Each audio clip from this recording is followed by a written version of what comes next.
SIM को जो है पोर्ट करवा रहे हैं, उनके खिलाफ वो दी है। अबे उनके खिलाफ काहे को दे रहा, हमारे खिलाफ देना। इसे करवा तो हम रहे हैं ना, क्योंकि हमें तुम्हारी नस मालूम है जिसे दबाने से तुम्हारी चीख निकलती है, और हमने अब वही काम शुरू किया है। ये बहिष्कार इतना बड़ा और इतना सशक्त हथियार है, मैं दावे के साथ कह रहा हूं, जिस दिन हमने पूरी तरह से इस बहिष्कार को कर दिया, न केवल प्रधानमंत्री की कुर्सी चली जाएगी, इस देश में जो उद्योगपति समझ रहे हैं देश को अपनी जागीर, इन उद्योगपतियों का भी पत्ता साफ हो जाएगा। यही है हमारे पास हथियार। इसीलिए मैं बार बार हर मंच से यह बात कहता हूं, अंबानी के जितने भी उत्पादन हैं, जिस पर भी रिलायंस लिखा हो, जिस पर भी कुछ भी हो, हमें वो खरीदना नहीं है। जिस पर भी अडानी का फॉर्च्यून तेल हो, अनाज हो, आटा हो, और चाहे जो भी उसके प्रोडक्ट हो, सबका हमें बहिष्कार करना है। एक फार्म पिक करके सेब आता है ना, फार्म पिक यानी सीधे बागानों से तोड़ के और लोगों तक पहुंचाया जाए, फार्म पिक, वो अडानी का ही है। चीख उसकी भी निकलनी चाहिए जैसे अंबानी की निकली है। इन सब का बहिष्कार। और एक लाला रामदेव है ना, लाला बाबा नहीं है, मैं तो बाबा नहीं कहता उसको, लाला है आज की तारीख में। ये लाला रामदेव जितने भी पतंजलि के उत्पाद हैं और जितने भी रुचि सोया के जितने भी प्रोडक्ट हैं, हर किसी का पूरा बहिष्कार करना है। हम में से हर बैठा हुआ साथी कम से कम अपने रिश्तेदारों को तो कह ही सकता फोन करके, देख भाई तू कुछ भी ले पर इनको मत ले, इनकी दुकान पर नहीं जाना। अगर हमने सबने ईमानदारी से यह काम किया तो आप मान लीजिए, मैं बहुत सीधी बात कर रहा हूं, व्यक्ति की ये रीढ़ टूट जाती है ना, ये रीढ़ खड़ा नहीं हो सकता, नीचे ही गिरना है। इसी तरह से न केवल अंबानी, अडानी और लाला रामदेव नीचे गिरेंगे, ये मोदी सरकार जो बंदर की तरह मोदी जी उछल कूद कर रहे हैं ना, कभी गुजरात जाते हैं, कभी मध्य प्रदेश जाते हैं। एक कहानी मुझे याद आती है मोदी जी की उछल कूद को देख के। एक बंदर को एक जंगल में जो सारे के सारे वहां के जानवर थे, उन्होंने नेता बना दिया। नेता बना दिया बंदर को। कह रहे यार शेर वेर को तो बनाते रहते हैं, इस बार बंदर को बनाओ। नेता बना दिया। अब एक बार दिक्कत हो गई, कोई समस्या आ गई, तो नेताजी को पकड़ के लाए, यूं चल भाई। तो नेताजी आए और नेताजी कभी इस पेड़ पे, कभी उस पेड़ पे, कभी इस डाल पे, कभी उस डाल पे, कभी इधर जावे, कभी उधर जावे।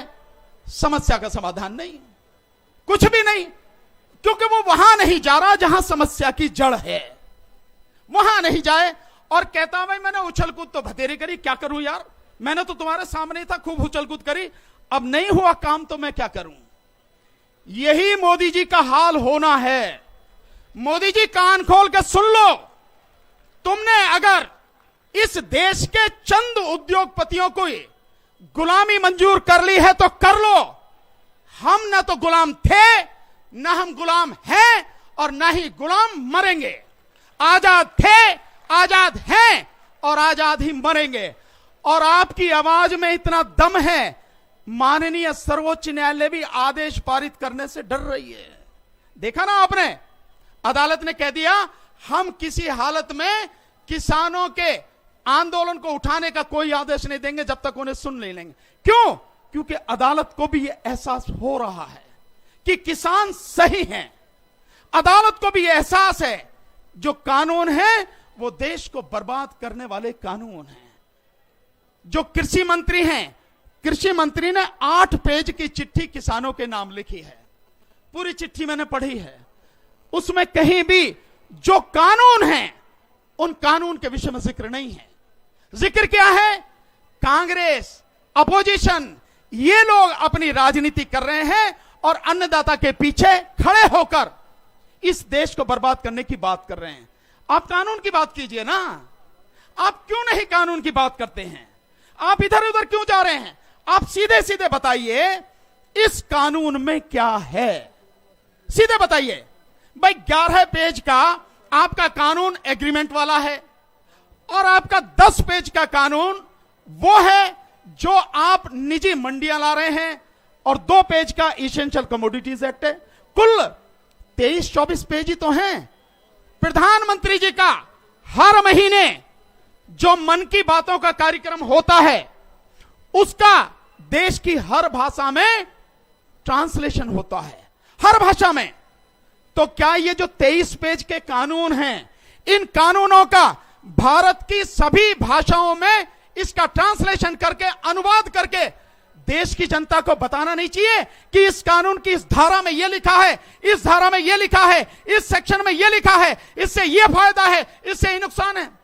आपको बताओ ना, आप प्रधानमंत्री हैं, आप कानून को सही बताने की बात कर रहे हैं, तो बताओ ना कानून की किस सेक्शन में क्या लिखा है। आप यूं क्यों कह रहे हैं कि हमने एमएसपी इस बार रिकॉर्ड उत्पादन जो खरीदा गया है, एमएसपी से कहीं ज्यादा खरीदा गया जितना भी है, लेकिन आप ये भूल जाते हैं आज की तारीख में देश के 14 करोड़ जो किसान हैं, उन किसानों में से मात्र 6% किसानों को ही एमएसपी मिलती है, 94% को नहीं मिलती। तो माननीय प्रधानमंत्री जी, किसी क्षेत्र में कोई भी सुधार करने से पहले जो एमएसपी आप ही डिक्लेयर करते हैं, 23 जो फसलें हैं उन पर पहले आप ये जो 94% है, 94% जो किसान जिनको एमएसपी नहीं मिल रही, इनको एमएसपी दो, आप दिलवाओ, आप तब पता लगेगी कि आप वाकई में किसानों का भला चाहते हैं।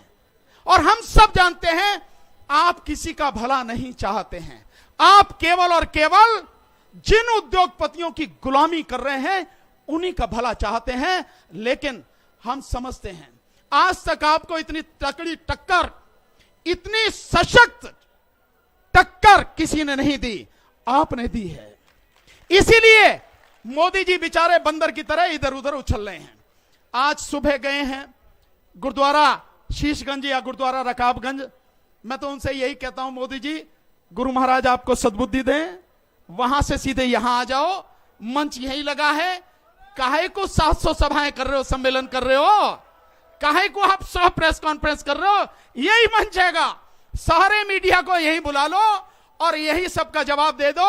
और आपकी भलाई इसमें होगी कि सबसे पहले यहां के हाथ जोड़ के माफी मांगो, कहो किसान भाइयों, मेरे देश के किसानों, मुझे माफ कर दो, बड़ी गलती हो गई, ये तीनों कानून मैं वापस ले रहा हूं, आप घर जाओ, एमएसपी को कानून बना रहा हूं। लेकिन नहीं, क्योंकि ईगो, अहंकार, मोदी जी का अहंकार चरम पर है, चरम पर, कि मोदी जी है तो सब कुछ संभव है और मोदी जी ने जो कर दिया वो सब कुछ सही है। इसका आपको ऐसा पता लगेगा, कृषि मंत्री अभी ग्वालियर गए और ग्वालियर में उन्होंने सम्मेलन किया, सभा की फूलबाग में। उस सम्मेलन में उन्होंने कहा मोदी जी की छवि बिगाड़ने की कोशिश की जा रही है। मोदी जी की छवि, अबे अनपढ़ आदमी की छवि क्या होगी, वैसी कुछ नहीं है, फिर भी तुम कह रहे हो, चलो मान ले रहे तुम्हारी बात। मोदी जी की छवि, दुनिया थू थू कर रही है, किसान सड़क पर है, भूखे मर रहे हैं लोग, देश को कोरोना की आड़ में बर्बाद कर दिया, और मोदी जी की छवि, प्रभु कोई बात नहीं, आपकी छवि, और कहते हैं कि मोदी जी की छवि खराब की जाएगी, सरकार चुप नहीं बैठेगी। बीजेपी के एक और मंत्री हैं, वो ये कह रहे हैं, बीजेपी के बड़े नेता हैं, वो कह रहे हैं कि ये सरकार की, भाजपा की और मोदी जी की इज्जत का सवाल है, सरकार कानून वापस नहीं लेगी। मोदी जी, हम भी यहां से ऐलान कर रहे हैं, तुम में जितना दम हो तुम भी लगा लो, और हम भी बता देंगे, या तो तीनों कानून वापस होंगे और एमएसपी कानून बनेगा, नहीं तो मैं कह के जा रहा हूं और सब जानते हैं, आपको उखाड़ के फेंक दिया जाएगा। देश अब आपका बोझ बर्दाश्त करने को तैयार नहीं है, किसी हालत में नहीं है। इसलिए आज आपके आंदोलन में हर कोई साथ खड़ा है, देश के हर कोने से व्यक्ति आपके साथ में खड़ा है। आप ये नहीं समझना कि आप ही केवल, नहीं, देश के हर कोने से आपके साथ में आदमी खड़ा है, हर प्रदेश से आदमी खड़ा है, हर समाज का व्यक्ति खड़ा है, वकीलों की इतनी बड़ी टीम आपके साथ में खड़ी है।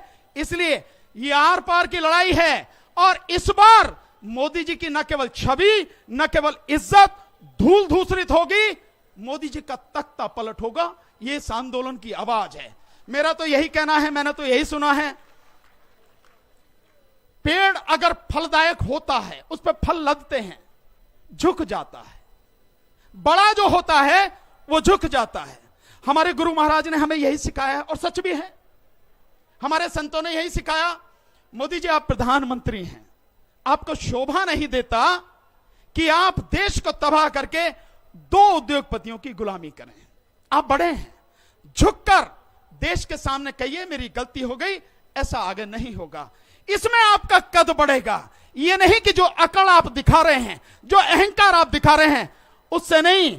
अच्छे अच्छे इसी मिट्टी में मिल गए, आपकी तो औकात भी कुछ नहीं है जो आप समझ रहे हैं। इसलिए मेरी सलाह है, और आपके फिर कहता हूं, बहिष्कार हमारा नारा रहेगा, पूरी मजबूती से रहेगा, और जब तक ये कानून वापस नहीं होंगे हम पूरी ताकत से इसी तरह लड़ते रहेंगे। और एक अहंकारी को बता देंगे, हम अपना सर झुकाकर अपने गुरुओं की परंपरा को आगे बढ़ाते हुए संवैधानिक तरीके से, कानूनी तरीके से, शांतिपूर्वक तरीके से आंदोलन करना भी जानते हैं, और जो अहंकारी है उसकी सत्ता को उखाड़कर फेंकना भी जानते हैं। बहुत बहुत शुक्रिया। बहुत बहुत धन्यवाद जी एडवोकेट साहब का। हुण मैं बेनती करांगा अगले बुलारे कृष्णपाल सिंह संपादक किसान पीड़ा न्यूज़ पेपर तो वो 1 मिनट के लिए माइक ते आउणगे। उन्हां तो पहला मैं सिख काउंसिल यूके तो अपने संघर्ष की हमायत लिए एक पत्र आया वो तुहाडे नाल साझा करांगा।